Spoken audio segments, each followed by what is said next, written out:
Hello and welcome everyone. We welcome you once again to Vestralex free online community classes on law. This is your initiative by you, for you, and possible only through the generous contribution of our guides, mentors, and seniors. Today, we have with us the opportunity of exploring this very unique and pertinent subject matter through one of the most, how do I say, loved legal luminaries, someone who has established themselves right from, how do I say, the scratch, being a first generation lawyer. We have the good fortune of discussing and learning this very unique and interesting topic with Mr. Raju Ramachandran, sir. He's a senior advocate practicing at the Supreme Court. Before I hand over the class to sir, I would just briefly introduce sir. Sir, first of all, welcome, sir. Raju, sir. Thank you. Pleasure to be with all of you. Thank you for inviting me. The deepest gratitude to you. So I'll just briefly introduce you once, and so I request you. Would have been a very long introduction, but how do I say, we had to concise it. So let it be taken as So read. Let it be. Mhm. So absolutely. So I'll just introduce you, sir. So Mr. Ramachandran, sir, is a distinguished senior advocate at the Supreme Court of India and a former Additional Solicitor General of India, known for his integrity, scholarship, and contribution to constitutional jurisprudence. An alumnus of St. Stephen's College and the Faculty of Law, Delhi University, he began his legal career in 1976 and was designated a senior advocate in 1996. He was elected as Vice President of the Supreme Court Bar Association in 2001 till 2002. Over the decades, he has appeared in several landmark matters spanning constitutional, administrative, service, civil, and admiralty laws. Mr. Ramachandran has served as amicus curiae in significant cases, notably the 2002 Gujarat riots and the Ajmal Kasab appeal in the 2008 Mumbai attacks, where his fairness and commitment to justice were widely commended. He has also assisted the Justice Sawant Committee under the Judges Inquiry Act, the Justice R.S. Pathak Inquiry Committee related to the Volker report, and represented the state of Kerala before the Kaveri Water Dispute Tribunal. His ethical approach and dedication to public service continues to inspire generations of lawyers in India. So, we very warmly welcome you, sir. Thank you for the very kind introduction. So, sir, considering the fact that today is not a class per se, it's a conversation, sir. How are you doing? Good. How are you guys and gals? Sir, looking at you, so having this opportunity, all of us are fantastic, sir. Everyone has been extremely excited and eager to have this opportunity to learn and explore this very interesting facet of law. So, sir, a little bit about yourself, if you would want to tell us before we start. Yes, I am a first generation lawyer, like I think many of you are. I am the son of a railway officer, that's my father, and a school teacher, my mother. I initially wanted to be a journalist, but the law attracted me. And so I changed my career path. So my choice of law was not something which my family was very comfortable with, because not just my father, the entire family, both on my father's side and my mother's side, were families of government servants and executives. So mine was an unusual choice for the 70s. But then I was clear in my mind about what I wanted to do. So I studied law, and my choice of practice in the Supreme Court was not something which was conscious. It was, in a sense, involuntary, for the reason that in those days, when I started practice, the Delhi High Court was not the kind of cosmopolitan place which it is today. It was not very welcoming of outsiders. I was not an outsider in the sense that I had grown up in Delhi, had studied in Delhi, but I was an outsider in the sense that I didn't belong to one of the three principal communities which dominated the legal profession in Delhi those days. So the Supreme Court was a natural choice. And also my senior largely practiced in the Supreme Court, the late M.K. Ramamurthy, who was a labor lawyer, a left-wing lawyer. That's how I started my practice. And after some time with a senior advocate, I thought I needed experience as an advocate on record.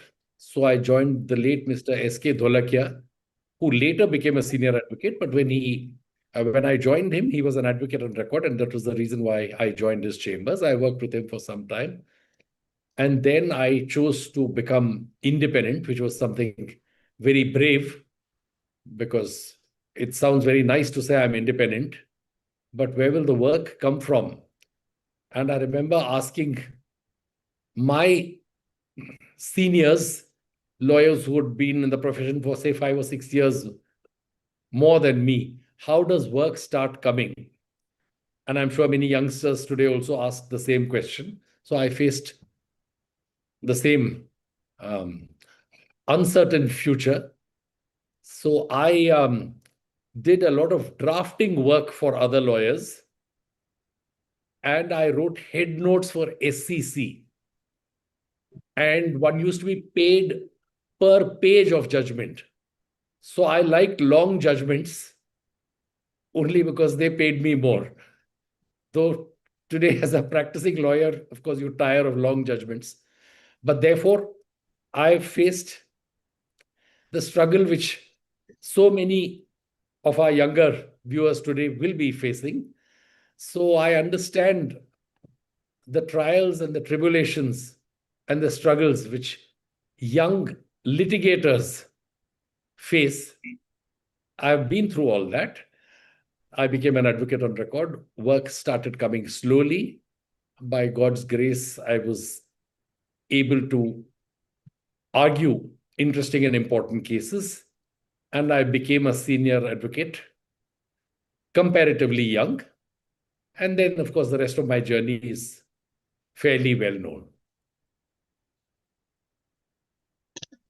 So, Yes. sir, but it's really wonderful, sir. And In the how meantime, do of I say? course, There are actually so many questions of intrigue in just the narration of your story so far.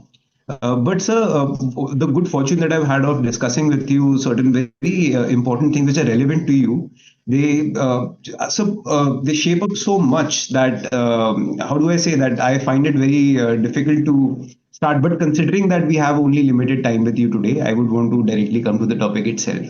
So, sir, recently with a very leading legal news platform, so you were having a conversation, sir, and there the topic of mental health it came up.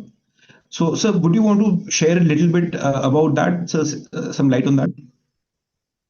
yes, certainly. I think it's important to share this. And though I'm saying this again, That's that okay. interview was sometime in the month So, of April, but I would like to talk about it again and again because it's important for all of us.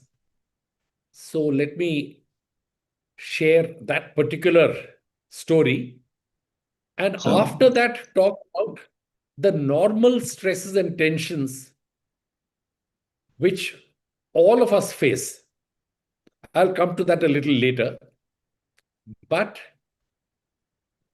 I was not prepared for what happened a few years ago in the immediate aftermath of COVID, when, of course, we were all living in comparative isolation. My late wife, she passed away finally after a long struggle last year. But in 2021, it was a very tough time for her and for the two of us together, because that year she needed 9 blood transfusions and she had a rare blood group O negative. So getting donors was also a problem. So that was happening through the year.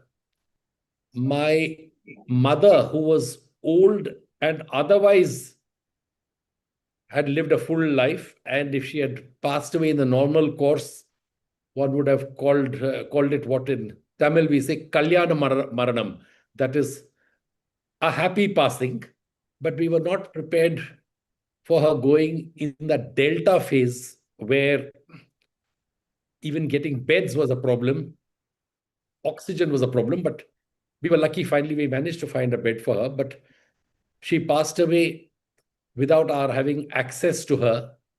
And then her body had to be identified from a body bag.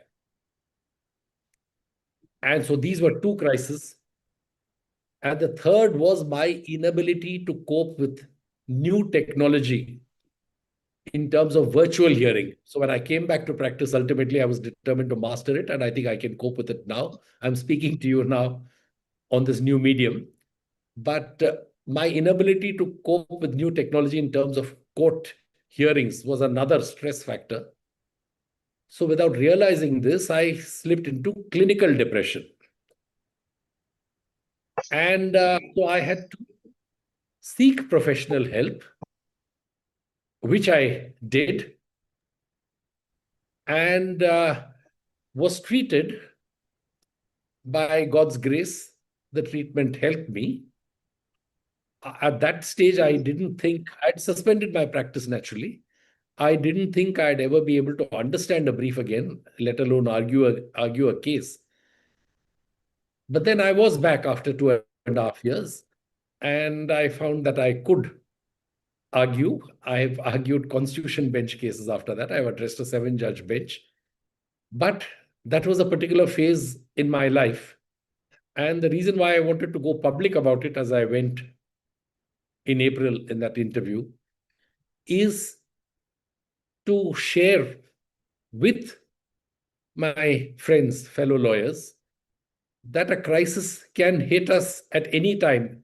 At the age of 68, I thought I had coped well enough with life. After all, we all have stresses and strains in our lives. We all have ups and downs in our lives.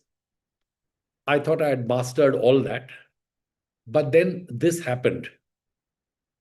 Now, I would like again to pay tribute to Deepika Padukone, who was the first public personality, I think, who went public with her struggles with mental health. I think it's important to share this in our community, that many of us may be going through this. We should not hesitate to seek professional help. It is like going to your dentist. It's like going to your eye specialist. Mental health is just another aspect of health.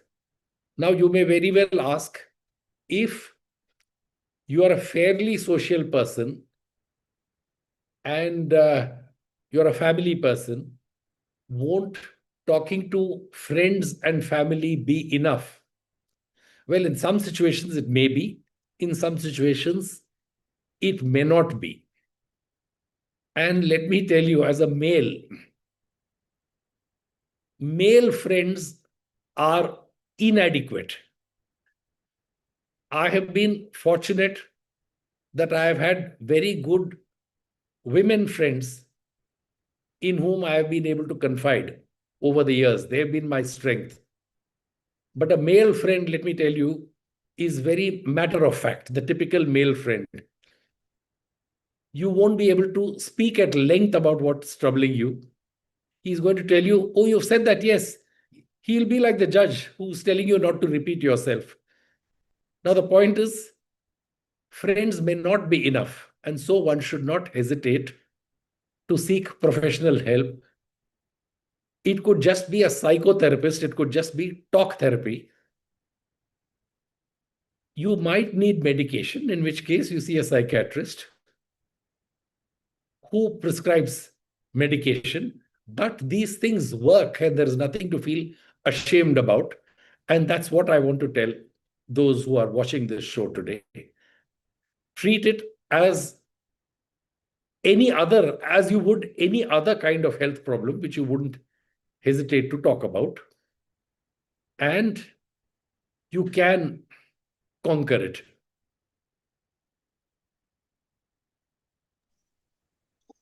First of all, I want to thank you, sir, from the bottom of my heart, and on behalf of everyone who has not only just joined right now, but who will be referring to this on YouTube later on, for sharing with us, first of all the very, how do I say, sir, these are very close things to your heart, the things that you mentioned while narrating this. That's first of all, our deepest condolences for the family, the entire thing, and sir, it's just wonderful, sir, that you've chosen to share that, because these are natural parts of life which happen with everyone, and all of us are lawyers. So somehow we end up losing our friends also, sir, during the process of, at least what I have come to see so far, that not everyone wants to be friends when you're talking meticulously and with respect to factors. So, sir, deepest gratitude to you, sir, for choosing to share with us. Now we feel that we are human, sir. Yeah, absolutely. We are. And sir, it reflects very, how do I say, well on us, sir, when we understand that our seniors also are humans, that it is only humans who get to be at that stage. So, sir, you mentioned that you mentioned tension, sir, that you also had the occasion of experiencing for yourself. So, so you're a first generation lawyer. So what kind of tensions would you? So I'm just trying to now, since you are so perceptive, I want to appreciate from you, sir, that what kind of tensions did you get to experience in your life? And whether if, sir, I would just want to check whether if those are the similar things that we get to face and experience today, and whether if you have some solutions to overcome them. Okay, let me tell you the typical journey of a first generation litigating lawyer. This is largely my own story, but I'm sure it's true of so many who are watching this program. The first thing, unless you are lucky enough to be living with your family, which I'm sure not everyone is, with your parental family, I mean. So the first tension is to get a house on rent. You're a lawyer, so you're struggling to find accommodation. You are working in the office of a senior advocate, and that senior advocate is human. Your senior may be temperamental. You can be tense about that. You might be tense about being scolded for something, sometimes rightly, sometimes wrongly, but that could be a tension within your office. There could be interpersonal tensions between junior colleagues in the same office. This happens in a typical chamber. Then is financial tension, because, of course, my seniors paid me. Today, also, seniors pay, and seniors pay better. But what you earn in a litigating chamber is comparatively much less compared to what you would earn either in a law firm or if you were an in-house lawyer. And many of your school and college friends may have done their MBAs, got into the corporate life, would be earning much more. Some would have got into the civil services, enjoying great prestige and power. And here you see yourself as a nobody in a chamber where you're struggling to make your mark, where you have to catch the eye of your own senior to impress him or her that you are good enough to be entrusted with responsibilities. Then you get your chance to argue. And just imagine if your first argument is before an ill tempered judge. That first experience can demoralize you, can make you question your choice. Was I right in becoming a litigator? You're being scolded in front of so many lawyers and litigants in that courtroom. But you might be lucky, you might get a very encouraging judge. And so you think every judge is like that. You become a little overconfident, and then you're pulled down a peg or two, because ultimately you will face that rude judge. Now, most of your friends, because you're spending most of your time either in the court or in your senior's chamber, so you don't get time to meet your other friends from school or college. So your friend circle naturally gets narrowed to this professional circle, and you find that every friend is also a rival, because we are all struggling to get that limited amount of work. There are bound to be jealousies when someone is racing ahead of the other. Right? All this is part of growing up in the profession. At the same time, that's when you have either, as an obedient son or daughter, got married and respecting your parents' wishes, or you are dating, you have a girlfriend, you have a boyfriend. You have to handle those relationships. You have to devote time to those relationships. You feel you can't do justice to the relationship because, as they say, the law is a jealous mistress. You have children, and right from my generation, I'm now giving the perspective of a male lawyer, which is what I am. But right from my time onwards, we were hands-on fathers. So devoting time to our children, to helping out in the house, was part of our responsibility, which we happily shared with our spouses or partners. Now, coping with all this has its own tensions. And so you have to have stress busting mechanisms. There is no stress-free life. There is no stress-free profession. The grass is not greener on the other side. Your IAS friend will be at the mercy of the local MLA. A corrupt contractor in league with an MLA. A temperamental boss, a temperamental IAS boss. A minister. Everyone has this tension. So that should give you a certain comfort that stress is part of the human condition, just as happiness is, right? Joy is, fear, anxiety, jealousy. It's not just that the whole world is jealous of you. You are also jealous of others. You're also envious of someone else, right?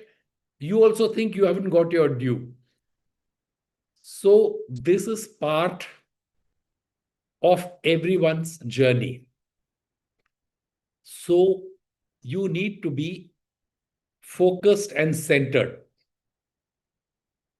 Tensions won't go away. Tensions are part of life. But you have to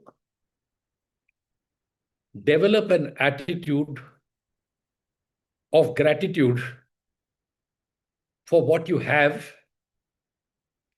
You can't give up self-effort in trying to improve. Ambition is not a wrong thing at all. It's not a bad thing at all. But you shouldn't let tensions overwhelm you.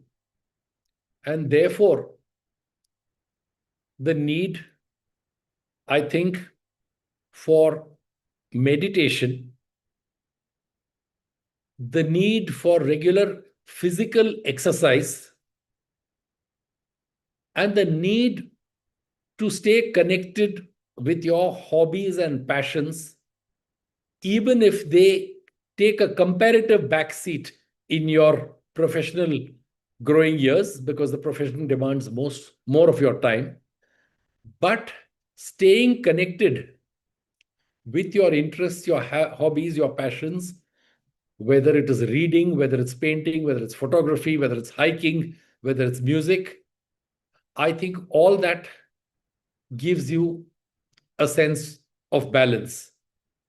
And these tensions, which are tensions as you grow up, continue when you reach a middle stage of your career.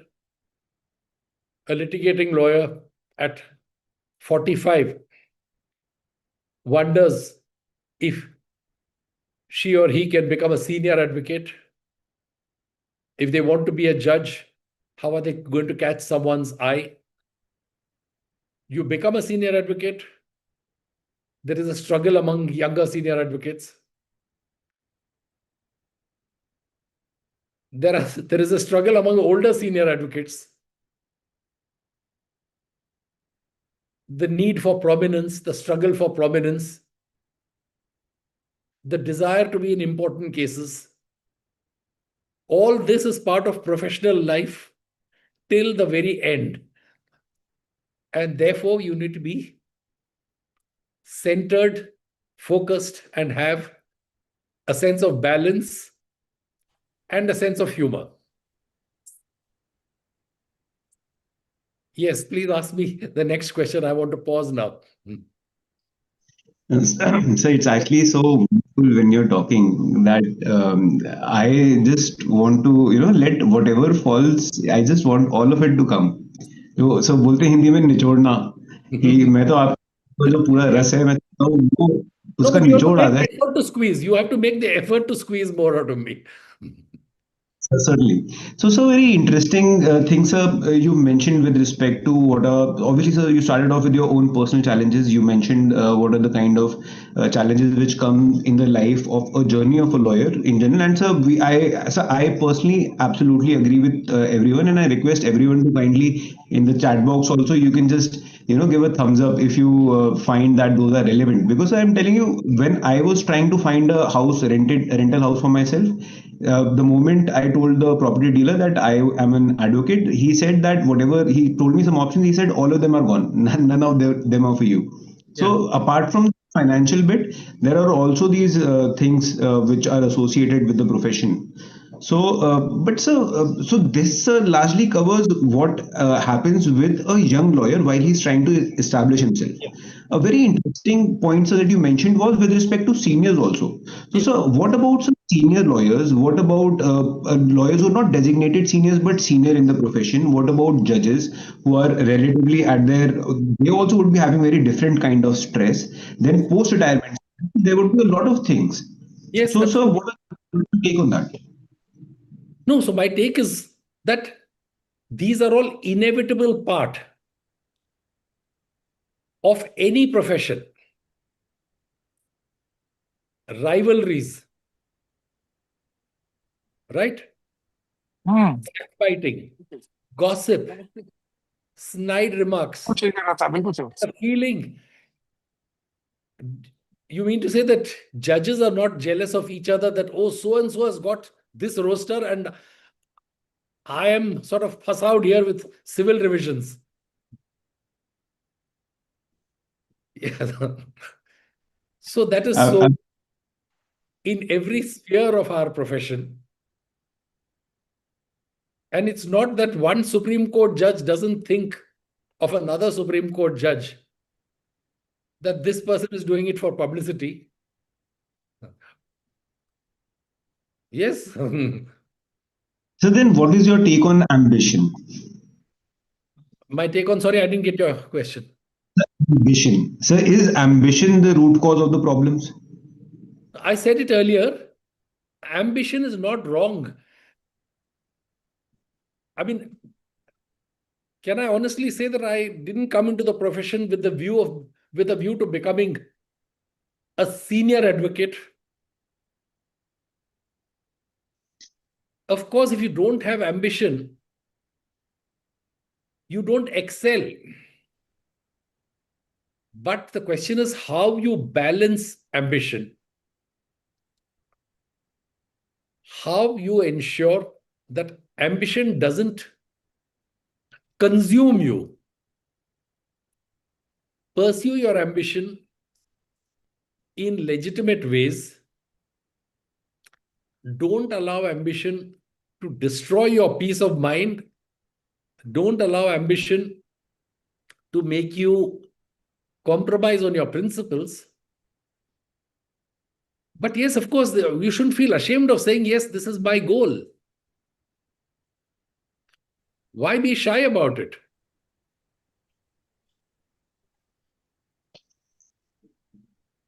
Absolutely, sir. So, sir, since it's so wonderful that you shared with us that you went through a lot, and all of that combined, it brought you in a place that you understood the relevance of mental health. So, sir, so before we get into any other questions, I want to just have this particular chapter as I want that there should be an effective culmination. So, what was your therapy? What was your manner of coping with whatever stresses you found yourself amidst? You are now, I don't think you're talking about that last phase, which I had already spoken about, where I had to seek So, professional help. I think you're talking about my general formula for coping absolutely. with life, right? So, please, sir, both would be great, sir. No, I've already spoken about that particular mental health crisis. I think I told Sure. you I sought therapy and I took treatment. I don't think I need to speak more about that particular 2.5 year phase where I withdrew from practice.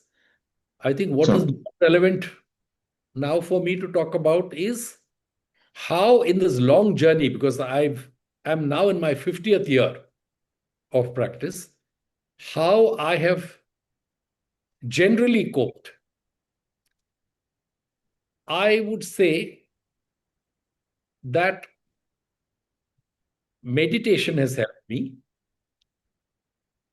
Music has been my passion.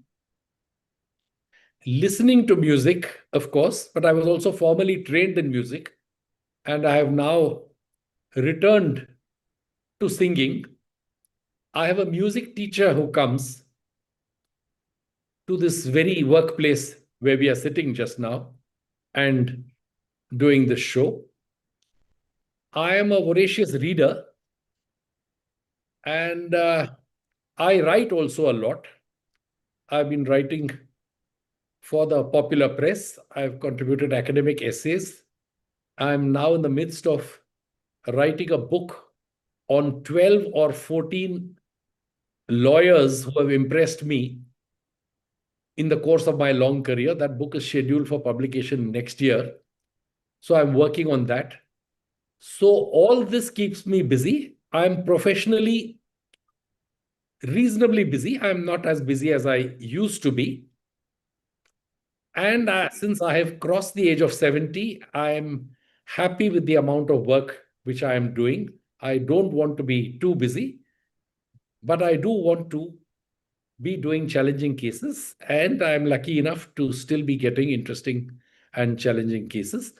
So I would say that, and I am very fond of travel, and I am close to my children and to my grandchildren, my three grandchildren. Family has always been very important for me. And now, since I am both grandfather and grandmother to my three grandchildren, and I'm father and mother to my two children, family is a very important priority. So, all this gives me a sense of balance and perspective. The profession, as far as I'm concerned, is just one part of my life. But for a younger person, that won't be so. so for us, it is 24/7, 365 days a year. Yes, fortunately for me, I've crossed that stage. So vacations, what are vacations? So maybe if you can share what kind of activities at the bar any young lawyer would or should ideally be interested in or indulging in that can help them with mental health. No, I don't think I'm competent to advise on that or prescribe that, because each one, there's someone who might be a very good painter There's someone who might be a very good singer, someone who's a sportsman, someone is a hiker, someone is a golfer. Each one discovers their own passion, and I'm sure everyone has more than one passion. So it depends on each one's individual temperament. But I would say that extracurricular interests are important. It's very fashionable to say, yes, you must have a love for the fine arts, but someone else may not. Someone may just love the great outdoors, to each according to his own or her own. But the life is not just these boring law books. So your screen also very aptly describes it. So you had the opportunity of having a library behind you, but you chose to have to let us see the greenery and the the better side of things, I would say. Yes, I didn't want to look like a vakil while speaking to all of you. So, but Because so all of your there is greenery in life, and there's the blue sky above. so sir, if you'll permit me very candidly, if I ask you that, sir, what about your juniors, sir? Do they get that kind of time? Do my juniors get that kind of time? Yes, in fact, I keep teasing my juniors that they are underutilized, that they are underutilized. So recently, I told my juniors, in fact, I took my juniors' permission to stay in office till 8 o'clock because there was something to be completed.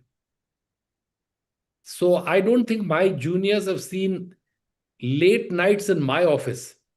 If they've spent late nights in their homes completing something which they are doing for me, it's something different, or doing their own work. But there's no junior who has had to stay late here, and there's no junior who hasn't been able to meet his girlfriend, no junior who hasn't been able to meet her boyfriend for dinner on a Friday evening because this wretched senior has kept them in the office. No.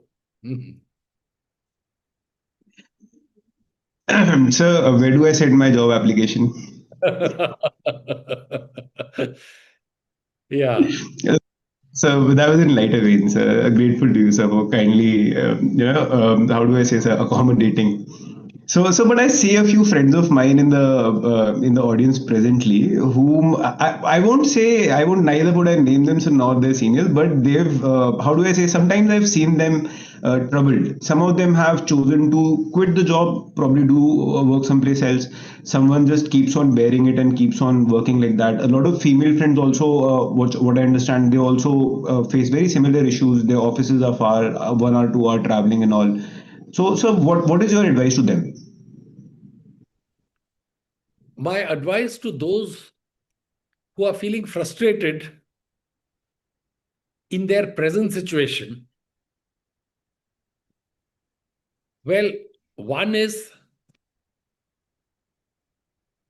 part of it is part of the struggle of establishing yourself in this profession.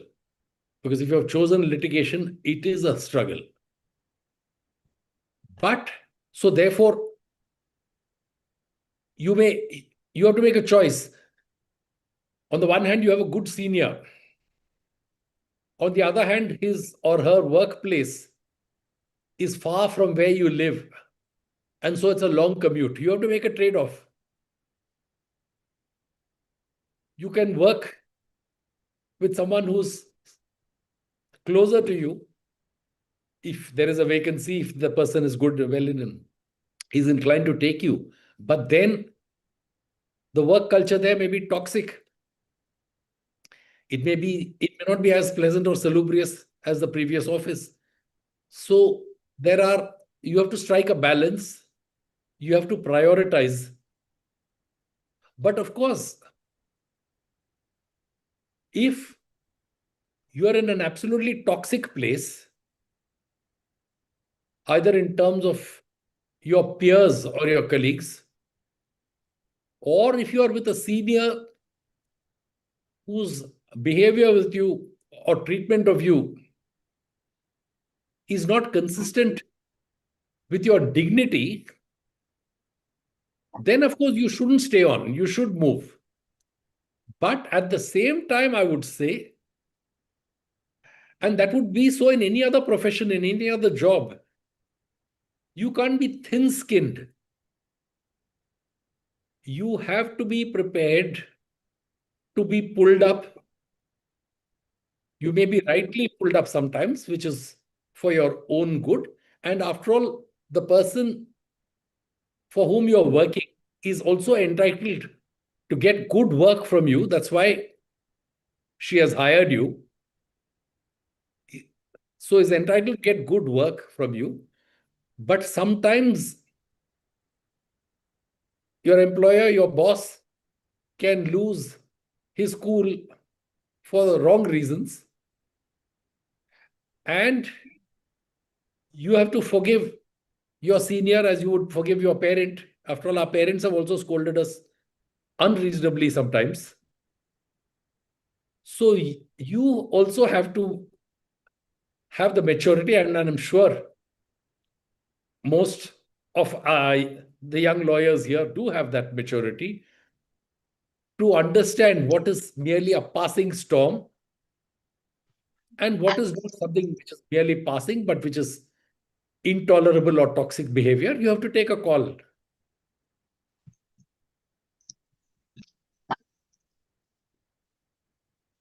So grateful to you. So actually, it's wonderful. I believe everyone who would get to hear that they can. It's better to move on sometimes, than to just continue in whatever kind of toxicity sometimes life gives us.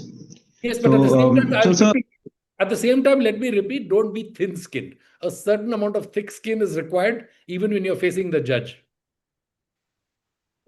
oh, Even sir. when you're So facing the one judge, question you I need to be have, thin-skinned. last question of mine, and before, and then sir, so there's a lot of comments, a lot of things in the chat, sir. Then I'll just request you that we'll go through that. Yeah. So since you've done some very how do I say, not just media trial sort of cases, very heavy cases, I would say, so to say. You've assisted on some very crucial committees as well. So when a person finds themselves in a case which is very demanding, so to say, so at that point of time, so what should be their strategy to navigate through that? No, if you are doing a sensitive case, you are doing it because it's part of your professional duty.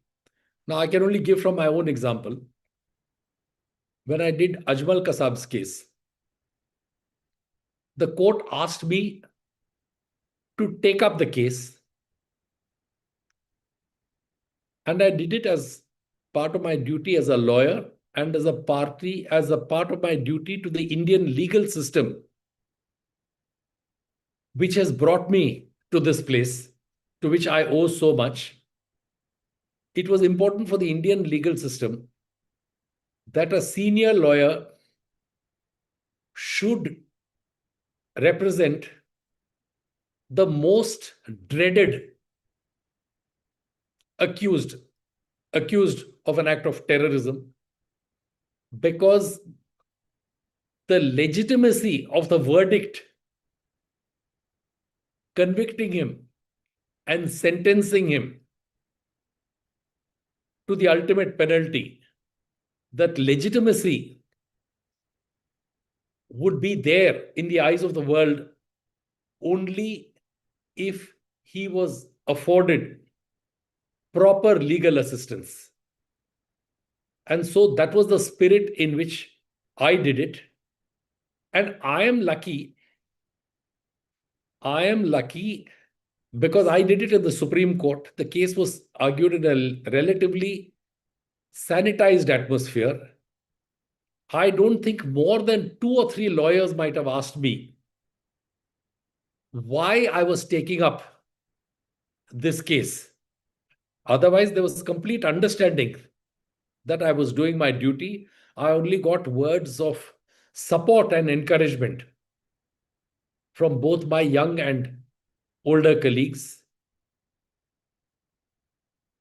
Some lay friends might have asked me a few questions, and they understood when I explained to them. My family supported me. And as long as you are clear in your mind that you're doing your professional duty, you shouldn't be affected by ill informed criticism. And sometimes people might have a genuine point of view. But the point is, a lawyer can't be found fault with for taking up a particular case. It's different if there's a conflict of interest. That's a different matter. Then you shouldn't do it. But a lawyer shouldn't be found fault with only for taking up an unpopular cause. And so, in answer to your question, if anyone in the audience has to handle a case anywhere near this, it may not be, it could just be a rape case. It could be, and this is a country of rapes, unfortunately. Now, there was a woman lawyer who took up the case of the RG Car College rape case last year in Kolkata. And I sent her a message of congratulations that I was proud of her that she took up the case. So I think that should be the attitude. When you take up a case, it's part of your professional duty.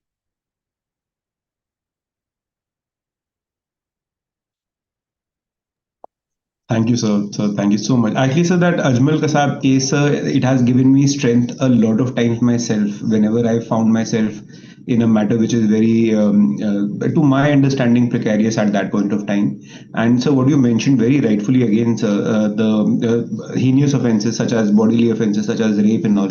So I had the good fortune of appearing in one particular matter for POXO before in the Supreme Court itself, and it was for gang rape and etc etc. But eventually the first hurdle is in the mind.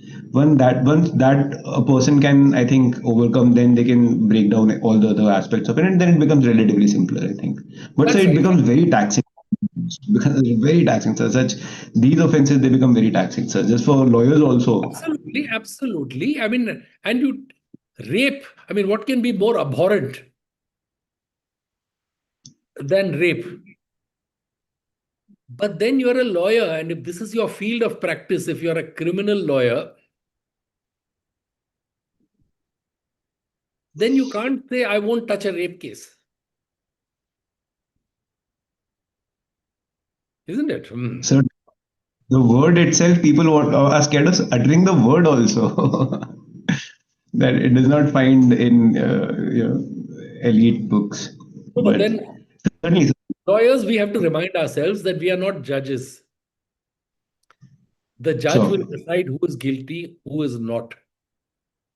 As lawyers, if criminal law is our field of practice, and if we are not prosecution counsel, then you have to take cases as they come to you.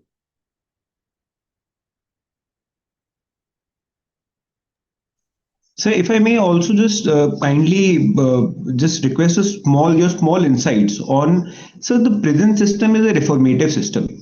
So, when we already, so we're very well acquainted, everyone of the number of under trials in the country and the Supreme Court, and everyone is concerned about it. And the delays in the trials, sir. So, what is the kind of a, so that would also be creating so much mental health issues for so much of the population, that people who are unduly or for very long periods incarcerated, just being under trials. Similarly, their families, sir, what about their families? So what happens, sir? Who looks after all of these things, and what is the mechanism, sir, to oversee such things? Keshav, can we avoid talking about that in this discussion?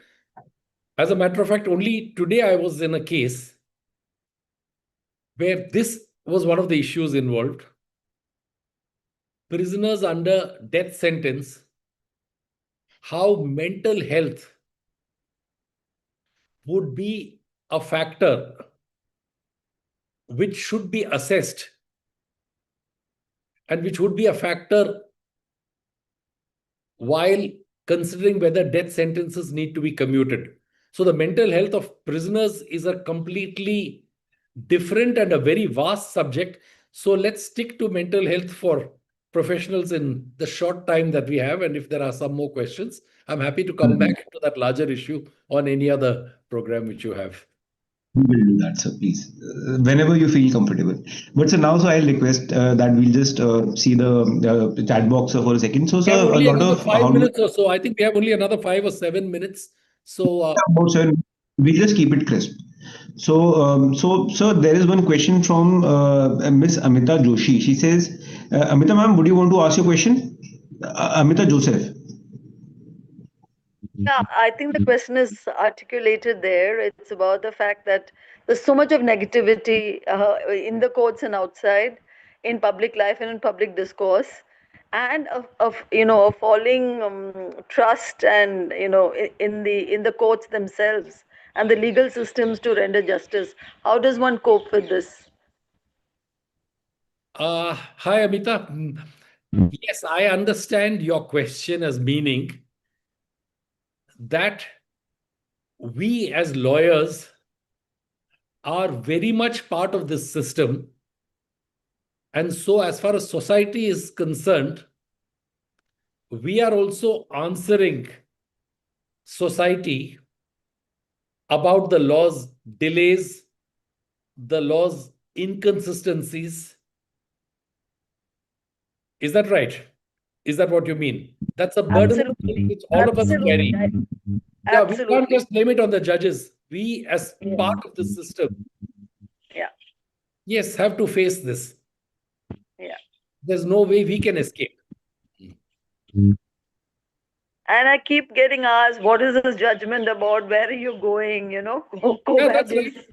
Absolutely. So, stray dogs, And the stray dogs order, I, both I the hang first, my head in shame yeah, sometimes, you know. yeah, Yeah. absolutely. Absolutely. I'm sure you also have had to answer questions about the different orders passed in the stray dogs case, for both of which you and I are responsible. Yeah. We are responsible Yeah. for Pardiwala's order. We are responsible for Justice Vikram Nath's order also. Yes. Amita ma'am, So, thank you so much for please. Ma'am, I'm sorry for interrupting us like this, but is there something you want to continue with that? questions since time is short. Ma'am, deepest gratitude to you, ma'am, and thank you so much for this very important and very relevant question. Thank you, sir, for answering this also, ma'am. So there is another question from Miss Smita Dikshit. Smita, ma'am, do you want to ask your question? I would rather you articulate it, Keshav. Thank you. Good evening, sir. Good evening. If you can, it's very elaborately written. If you can just ask it in a bit. Sure. I'll do it. Ramchandran, sir, my question is that most of these days there are new law entrants and they send us CVs and emails and messages asking to join us. The Yes, problem is that when we entered the profession, there was no concept of stipend. yes, And I think I'm one of those unfortunate or maybe fortunate fews who never even got anything from my seniors. So, having learned the hard way how to conduct myself, how to get cases and all, I see a lot of promise in these young girls and students, but yes, I don't have the particular bandwidth. And having said that, how to handle it? Because at the end of the day, I feel that they must be persistently getting no's from a lot of chambers. yes. So, No, one is, of course, I also face this. The number of emails I get, requests for mhm, even internships. And then, of course, to become juniors, you can't obviously, each one has a particular size of chamber and each one has a particular paying capacity. true.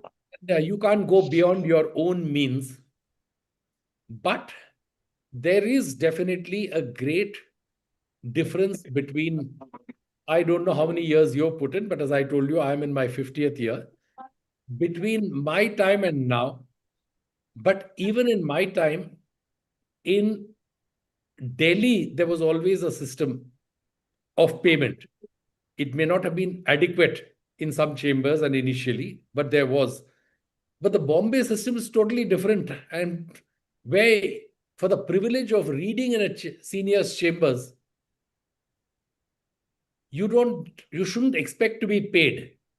Right, sir.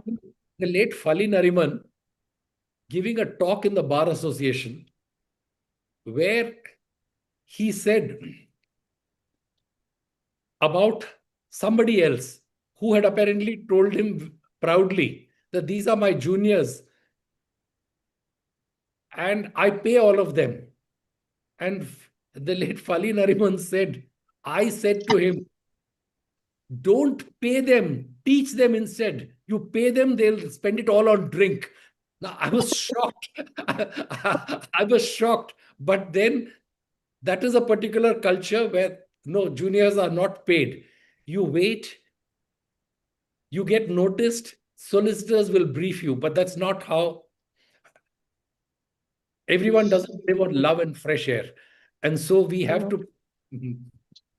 Yes, but in answer to your question about the number of requests which you as an individual lawyer get or I as an individual lawyer get, it feels bad to say no, but you have to say no.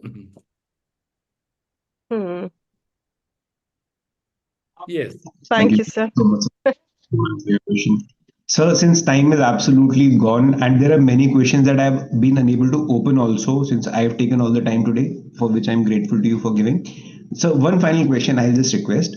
That is, so this is a question from Kiran Kumarji. Kiran Kumarji, would you want to ask your question? So it's more not just a question; it's more of a recommendation sort of a thing that they've asked. Okay. So, Kiran Kumarji, are you still there? Yes, Okay. sir, yes. So I'll ask on their behalf. They say that, sir, please recommend some books of for great mental health, but rather, sir, please recommend some books to read for all of us. General books. Please repeat the question. Please recommend some books for, you said? No, mental health book. Absolutely, ma'am. So he has asked for mental health, but I am asking you in general that good reads that may definitely benefit us, not just with respect to mental health, but in general books that you would want to recommend. Let me recommend the book which I have just finished. Mother Mary Comes to Me by Arundhati Roy. That's what I've just finished. So let me recommend that book. Otherwise, Is that fiction? Talking about books, I have a whole lot of books to recommend. I have my favorite books. They may not be the favorites of others. So I just thought, since I've just put down that book 2 days back and that book gripped me, I think it's a very important book, apart from being a readable book, because the clinical detachment with which Arundhati writes about her mother is something worth learning from, for the reason that we as lawyers also have to be detached in our professional lives from our emotions and thoughts about a particular case. And if someone can be so clinically objective about a relationship as close as this, I think there are lessons to be learned from this, apart from the sheer beauty of a language. This is world-class literature. I would strongly recommend this book to you. And beyond that, but please don't think I'm a social media influencer who's plugging particular books. So, but it's a very good plug for them, irrespective. Thank you. So are we done? So, deepest gratitude to you, sir, for giving us your time. I hope I that must say thank you. I must say thank you for the opportunity to share my story, my thoughts. All the best to all of you. Have a great evening and happy on behalf of Deepavali. all. Happy And Deepavali. Thank sir, you so much, sir. Yeah, thank you. sir, one thing I want to, sir, with your permission, I just want to do. So, for everyone who is, since we do this for free, a lot of people come to us for free legal aid, but we don't do free legal aid. We try to do whatever we can in our personal capacities. But we request everyone to kindly look into the NALSA, the National Legal Services Authority, as well as the State Legal Services Authorities. So I'm just sharing some numbers: 15100 and 1516. If you need any kind of help, mental health, or in general in life, you please, with respect to legal help, anyone, please just refer to them. And so much to everyone for being part of this. We are grateful to all of you. I seek to thank Sir on behalf of all of us. And with that, I seek Sir's permission to, Thank you. and gratitude, Sir. Thank you to everyone. And we please take care of yourselves. Sarve Jana Sukhina Bhavantu. Sab khush ho. Bye, guys. So I'll end this.